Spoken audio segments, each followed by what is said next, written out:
that the 5 men have been granted $100 bail each, and what they are being accused of is that they accused some villagers of stealing gold from the mine, from the Makandiwa mine, allegedly.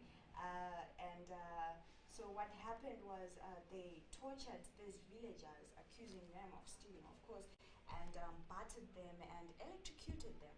So that is when, of course, the police, after they had tortured them, they took them to the police, and the villagers, they had to report what had happened to them, therefore leading to the arrest of these men. Did you finally confirm whether or not Makandiwa owns the gold mine? No, I haven't yet. So, which is why the last report said it was an allegation. The last report, the Herald alleged that the farm or the mine is called Kwamakandiwa, but they could not confirm the ownership. No, I'm just asking. I'm not defending. I'm not questioning, but I'm saying, did we manage to confirm the actual ownership of the gold mine? Because it looks like we are continuously running with the Makandiwa gold mine. Well, I think if the Herald, is reporting it as the Makandiwa gold mine, I think they are in a better position, just to say, yeah, this is indeed a Makandiwa gold mine, Of course, according to them, not according to me. It's very important to clarify that part. So what do you have in your news day today, Tonio? Leading my headlines on my news day. UN to probe Zimbabwe human rights. UN to probe Zimbabwe human rights. That's the lead story that I have here from the Newsday. Reading quickly from the intro, I have the United Nations Human Rights Commission will dispatch serial rapporteurs to Zimbabwe to investigate allegations of human rights abuses by state security agents. Parliament has said, appearing before the Portfolio Committee on Foreign Affairs Ministry Secretary James Manzo said the President Emmerson Mnangagwa has already given a green light for the Geneva-based body to visit the country because the government had nothing to hide. Quickly running through into the actual allegations that are being labeled against the government, it says that local human rights groups said since January 14 there had been a document that they documented at least 1,803 violations committed by the security forces across the country. They include 17 cases of rape and other violations of sexual nature, 26 abductions, 61 displacements, 81 assaults consistent with the gunshot attacks, and 586 assaults and torture, inhuman, degrading treatment, including dog bites, 954 arrests, detentions, including dragnet arrests, among other violations. Of course, I think top of these issues is a matter of 17 cases of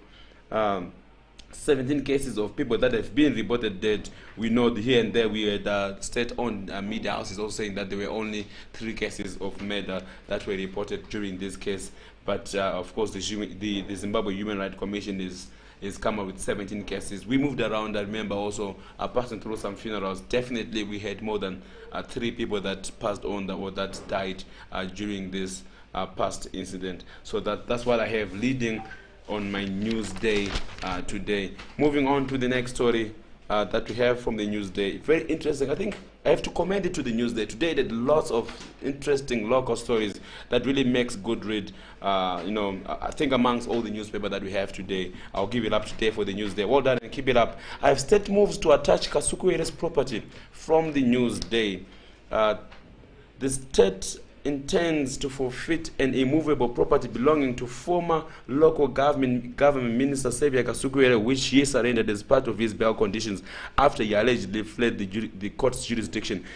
Ironically, maybe it's me, I could have missed this story. We are now moving on to a stage whereby the state now wants to attach Kasukuire's property for allegedly skipping court or violating the bail conditions. Did you get the story that Kasukuire is already skipped court and is not coming through, neither is he appearing, neither has he missed his appearance before court? Because right now I think where we are at this stage is a more advanced stage whereby the court is now actually moving in to attach his property. That means that Kasukuire is already a fugitive. I may have missed this story, I don't know, have you?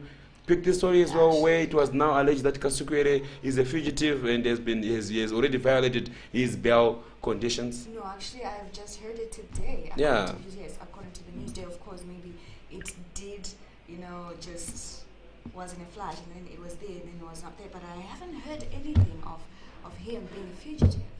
No, I would not say that is in my knowledge. And that is, of course, according to the Newsday. And coming back to the Herald, it says ED dissolves Harare, Bulawayo provinces. I'm sure, Tony, you also have it that side. It says according to the Herald, it says President Mnangagwa has with immediate effect dissolved the ZANU-PF Harare Bulawayo provincial structures, and a way forward will be announced in due course. So further, an alleged petition purporting to pass a vote of no confidence in some members of the National Youth League was declared null and void. So when I read this story this morning, it wasn't quite clear what it was really about. But then when I actually went on to the Newsday, I then got, the full story of what exactly actually happened, or why did these provinces, why did the leadership get dissolved? Yeah, what's the story? What's your understanding on this? Well, according to the Newsday, it says that President Emerson Mnangagwa yesterday dissolved the ZANU-PF Harare and Bulawayo provincial structures and unleashed the party's security department to hunt party youths who passed a vote of no confidence on their leadership. So basically, this is a reversal of what the past vote has been put from these national executives for ZANU-PF structures, whereby they were saying that they are putting a vote of no confidence, especially against Togarai Pupurei, the leadership, saying that these people and strangely, the initial allegations were that Togarai was involved in some cases of I'm trying to use a very correct word lest I face any other implications, but I know it involved funds misappropriation, whereby the youth were not happy with how the funds have been used.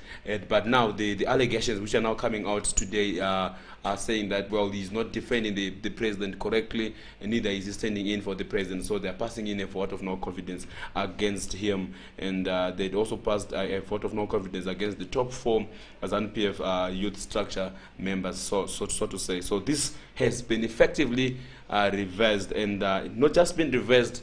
ED himself is now dissolved all these structures, Harare and Bulawayo. I think it really sends us a message of discontent and them not being at the same level as far as running the party structure is concerned.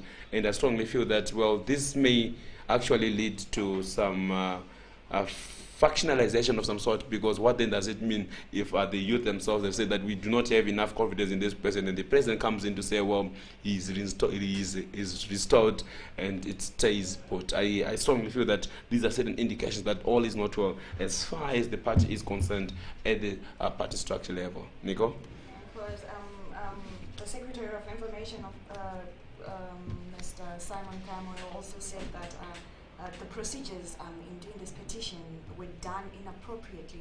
The procedures were not done correctly. So that is, of course, according to him, trying to explain how they then rejected or reversed this petition. Mm-hmm. So, we're still yet to actually find out what story really happened, because it seems like it's insubordination, from the party. According to the party, it's insubordination. You can't do things a certain way when we're supposed to do things when they are supposed to do things a particular way. So this is, of course, according to the Herald. But then as you read it, you will find the story right at the end. But you can't. Let's see how this one will unfold. Moving on, Chamisa cracks whip ahead of Congress. That's the Daily News as well on the second page. MDC leader Nelson Chamisa yesterday cracked the whip, ordering an immediate stop to the culture of intimidation and endorsements ahead of the opposition's party elective Congress in May. Addressing journalists after National Standing Committee meeting at Morgan Richard Trangrea House, formerly the Harvest House in Harare, Chamisa said the culture of intimidating other party leaders vying for senior posts should end. He also said that the party does not allow endorsements and ruled out of order Harare Province Youth Assembly, which declared war on those wishing to challenge his presidency. I strongly feel that this was a step forward towards democracy, where he himself as the president says that we have to open up the democratic space and allow people, players, and any political player, anybody who has got political whim within himself to challenge me, if of course the party structures have managed to nominate him. I think this is a very strong statement that is coming also from the MDC. The Daily News had almost the same story as well, where Nelson Chamisa held a press conference stating on these things, but it had a bit of a twist on the issue. Besides him saying that he cannot be protected and he has to be challenged so long as it's going to be done legally, it has an interesting story from the Daily News which says Chamisa says his challenger must be nominated by the people.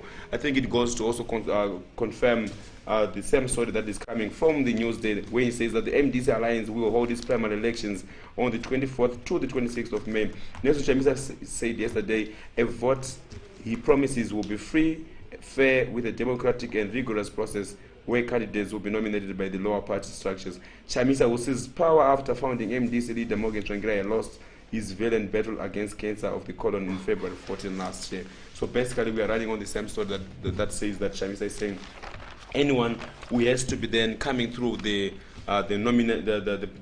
has to be contesting through any process to come through the nomination process, which is a general vote from the party structures, the provinces, and once you are nominated from those structures, whosoever it is eligible to come through and contest for any post, be it presidency, secretary general, any other post from the MDC. I think also moving on with the Newsday, another interesting story that I found here on page number 3, National Dialogue in Disarray. This is a very interesting development. It reads, President Emmerson Mnangagwa's attempts to foster national dialogue with opposition political parties are hitting a snag, with some leaders pulling out, accusing the ZANU-PF leader of being insincere. At least 4 opposition political parties which initially had joined the discussions have pulled out, accusing the president of having dirty hands. Nkosana Moyo of Alliance, that's IPA, this week said this week became the 4th party to walk out of the talks, following Daniel Shumba's United Democratic Alliance and Noah Manyika's Build Alliance, as well as the People's Progressive Party led by Timothy Chikuvare. Basically, we have got 4 people who have now pulled out. I understand that the last presidential elections we had 20 presidential candidates coming through contesting against contesting towards the presidency post, and we have already seen 4 of those who have pulled out. I think interestingly, ED had come out saying that if Nelson Chamisa is not going to be part of these talks or negotiations that we're going to be having, he can rather go it with other political parties. And by other political parties, he basically meant that he was going to be doing it with other 19 candidates, which in fact are 18 because Joyce Mujuru never also came through. So from the 20 political players that had come through to contest this election, we have already witnessed 4 of them pulling out, including Nelson Chamisa and Joyce Mujuru. So these are the top bigwigs who are not going to be contesting, rather who are not going to be in these negotiations with ED. So yeah, this is a heavy blow. 6 political heavyweights have managed to pull out. We do not know how many are going to be still sticking around for these talks. So that this really makes it a cause for concern as far as the national engagement is concerned. We do not know how many of these players are going to be running through. You know what I don't understand is how has he not become sincere today when he invited them and they actually attended some of the sessions that they had during the dialogue? So how did he not prove his sincerity today? That's where I don't really get. And it doesn't really say like he did this, that's why I never attended, or that this is why I'm stopping. I could understand Advocate Nelson Chamisa's stance. What he said, he's like, no, I'm not going to go. He never even attended. Because no conditions had been changed. So you are basically saying that. So what has changed now for these guys to now say? Well, I think I can speak for Nkosana. I surely know that he had actually said that if we are going in to see and understand the conditions, if they're going to be democratic and if they're going to be opening up space, that then allows us to have a decent or to have a fair conversation, then they were part of it. But of course, I'm sure now he's coming out and saying, what he had expected, which also means that engaging other political players and other political parties and making sure that the ground is even and having also a convener during the dialogue is one of the requirements that these guys had also sent through. It has not been done. Our time is 10:56. We're trying to move on quickly to the other papers before we also get to open up our lines. You guys are going to also have your comments. You're going to be reading out your comments so that we get to interact. But this is what we're having so far from the newspapers. I think moving on, the Newsday to me is my number one paper, saying that Chombo tortured but must face trial, says court. That's another headline there. That's another big story from the Newsday on page number 4. The High Court has dismissed an application for permanent stay for prosecution filed by former Finance Minister Ignatius Chombo, who is facing several cases involving corruption, fraud, and criminal nuisance. The court said this abduction by members of the Zimbabwe National Army during the Operation Restore Legacy in November 2017 was not meant to extract a confession for criminal offense against him. I'm not so sure what it was meant for.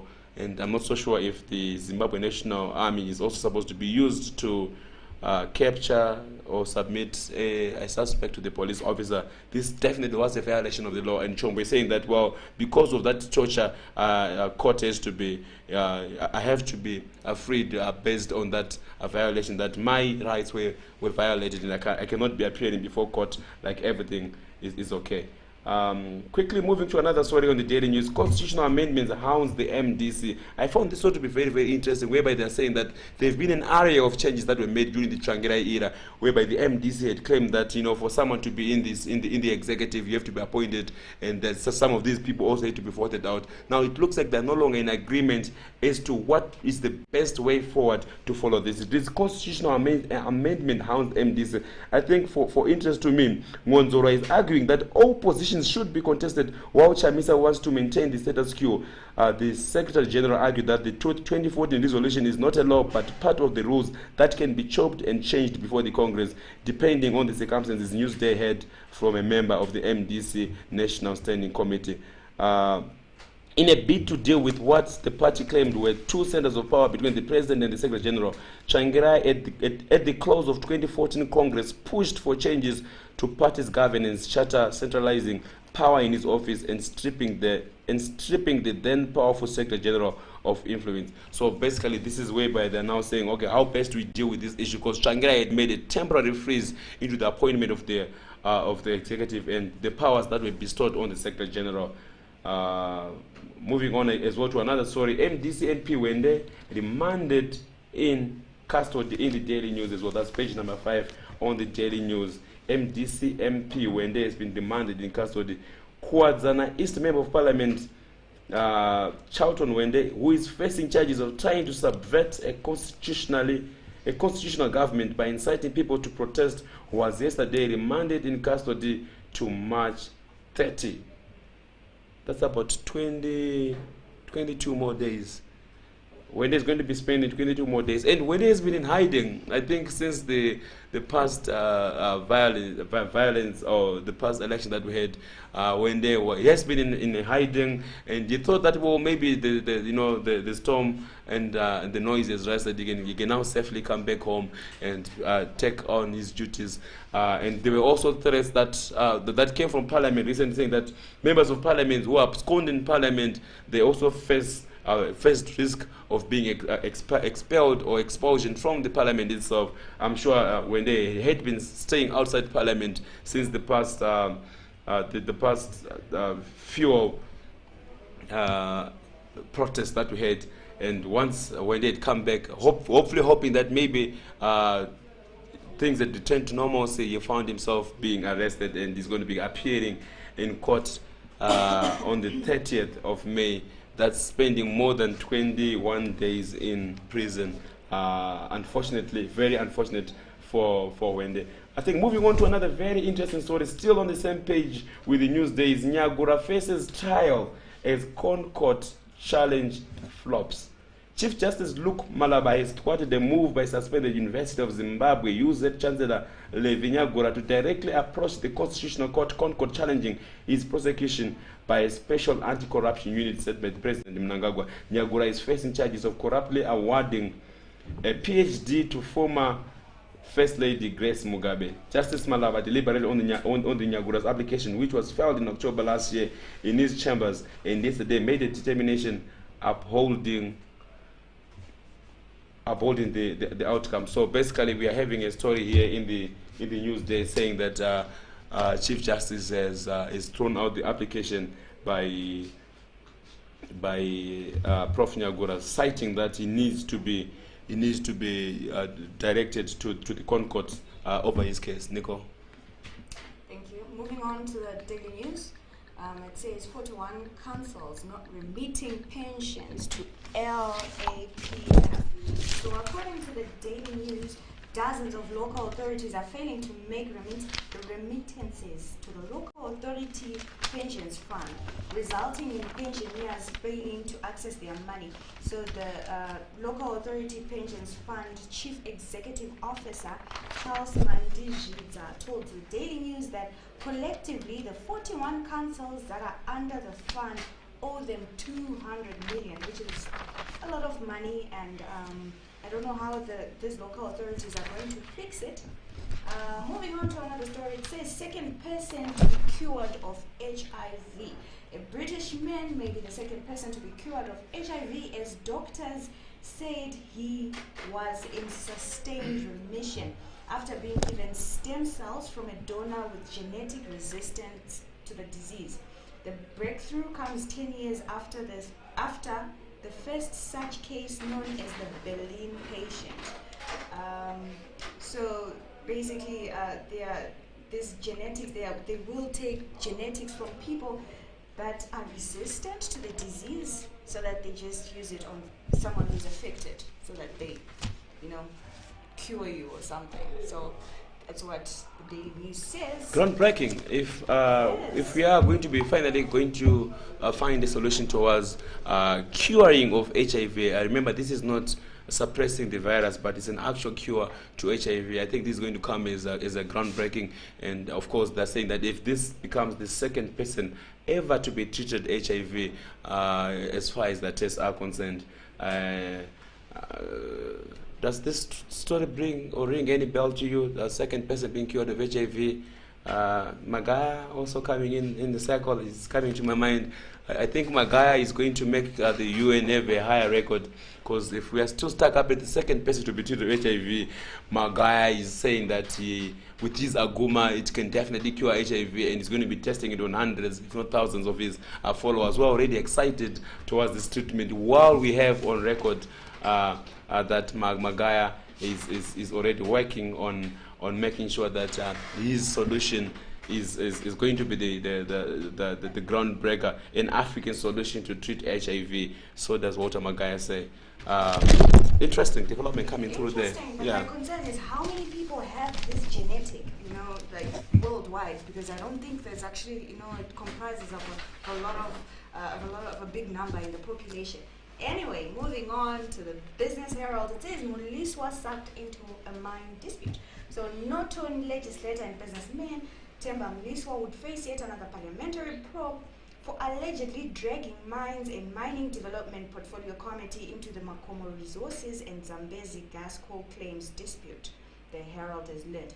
So Mr. Muliswa is already under probe for allegedly demanding a 400,000 bribe from local businessman Mr. James Ross Goddard in exchange for a mining contract at Wange Colliery Company. I think this is bad. It looks bad in the sense that previously, when Muliswa had an altercation with Nduna, there were a lot of exchange in words on the issues of corruption and things like that. So since these are still allegations, we're not sure how true it is, but it kind of looks bad. You can't be the one who calls out people, who call out people on corruption when you are implicated on it. And Muliswa has been very vocal and has been very strong against corruption and corrupt activity, and he has said that he stands out firm and strong against such signs. And now we're having such a case of 400,000 bribe. We do not know whether or not these are true allegations that are now being leveled against him. But if they are true, this is a very sad development. If they are false, well, maybe there are some big guns trying to silence Muliswa. Let's see and follow the story as it goes on. Okay, so that's me from the Herald. I don't know if you still have anything outstanding there. I think moving on to our primary newspaper, to our primary website as well. There's a very interesting story doing around that is also trending on network disruptions to continue. I think this is a story also that is being carried in the news day, and the story as well that we are also carrying today on www.technomec.co.zw, whereby we have had serious disruptions of network from Econet Wireless Zimbabwe. I think we also saw that many people were actually left in the darkness. They could not even pay for their ZESA via EcoCash, neither could they also move money or transact. There was total, complete network breakdown in the past few days. And I also heard that past 2 days as well, the whole of Masvingo was completely shut as Econet Wireless Zimbabwe was battling under connectivity issues.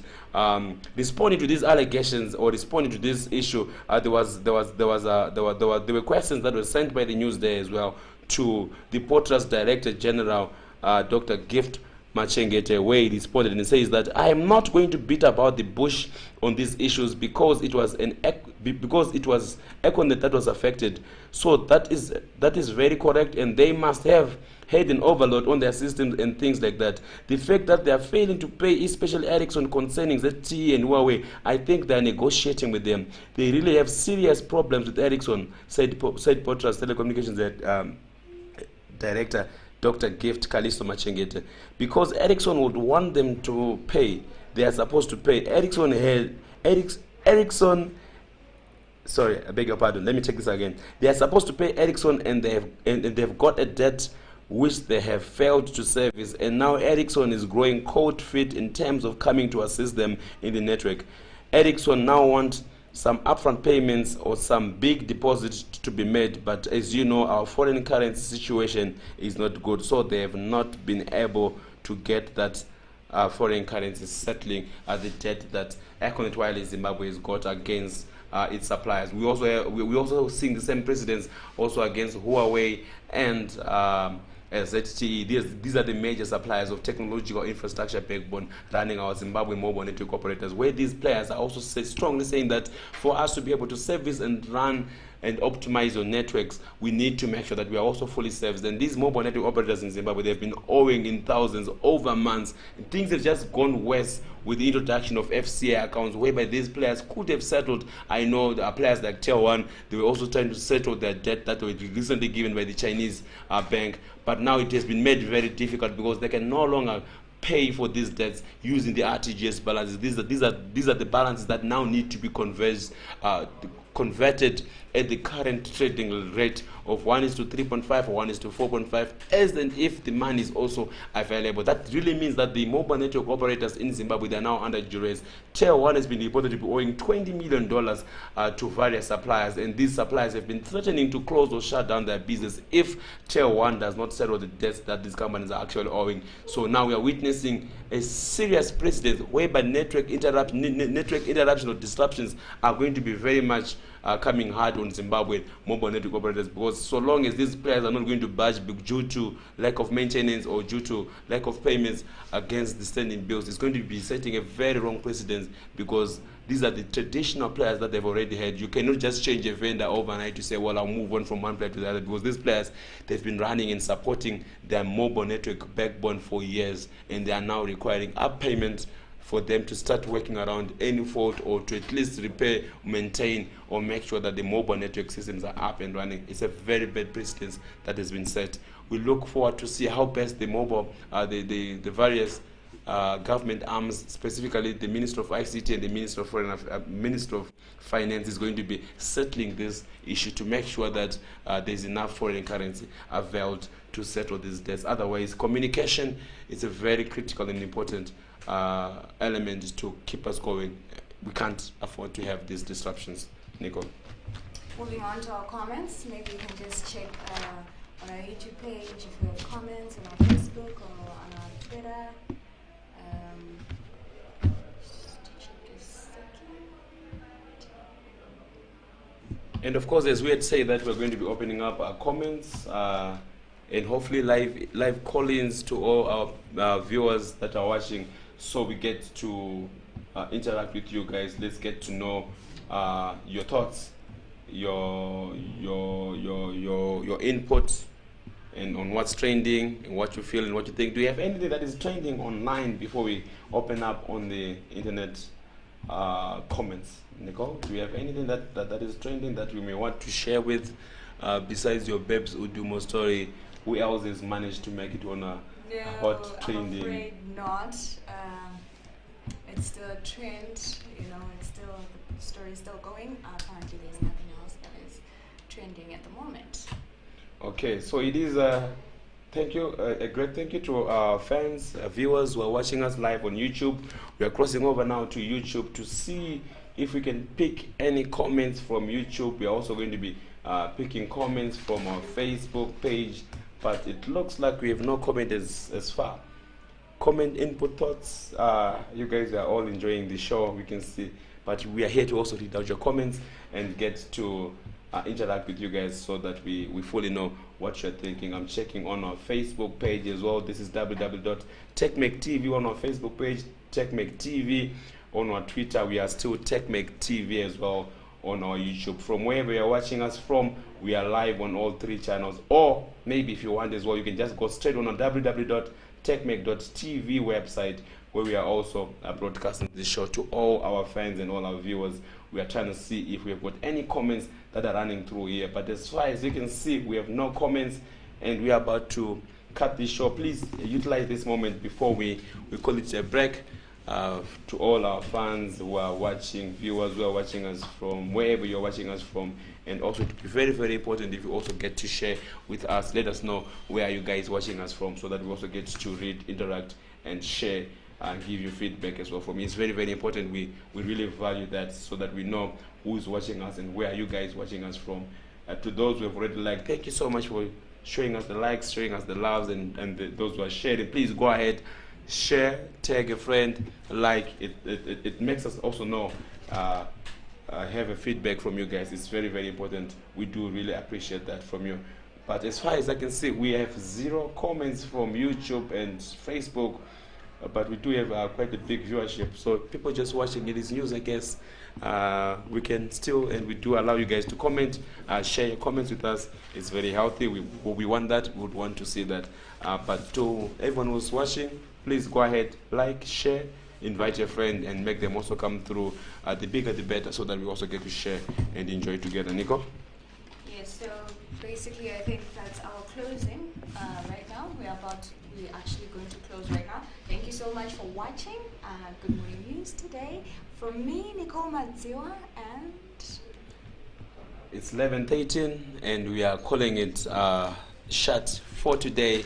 It has been a pleasure to have you guys. Please remember, as Nicole would have said, remember to like, subscribe, share, tweet, and always follow what's happening through, so that you don't get to miss. We are going to be doing this each and every morning, where we are giving you nothing but the leading headlines. We are supposed to be closing at 11:15 for this show. I'm left with just a minute as I was just wrapping it up. So yes, please remember to like, share, subscribe, share with a friend. And also, more importantly for you guys, if you're following us on YouTube, subscribe that button, so that you get continuous alerts as and when we go live. It is very, very important, so that you don't get to miss out on anything. If you're on Facebook, what do you do? on Facebook. Yeah. First of all, you write the name and you search, so you go to a page and then you like it. Okay. And then actually you can like follow. and yeah, you can follow as well. Yeah, you can follow as well. Yeah. Yeah. So you can follow us on Facebook. You can like us on Facebook, in as much as you can as well follow us on Twitter. I think it's very, very important to have you guys help us reach out easily to you, so that you don't miss any one of our shows. You're going to be getting a notification popping up on your screen the moment you hit the follow button, or the moment you hit the subscribe button. The same thing as well on our Twitter. Please hit the follow button. And as well, yes, we do appreciate your RTs, your retweets. If you're watching us live on our Twitter, if you're on any Periscope page, please go ahead and do an RT for us. Share some love. We really greatly do appreciate that. For my time, it is 11:15. We have to call it quits. Thank you so much for all our fans, viewers, and everyone who's been watching this show with us. This is www.techmac.tv. It has been a pleasure, and always we are looking forward to do this once more tomorrow morning. Give you all the leading headlines. My name is Tonio. It's been a pleasure. Thank you so much for taking your time to have us right here.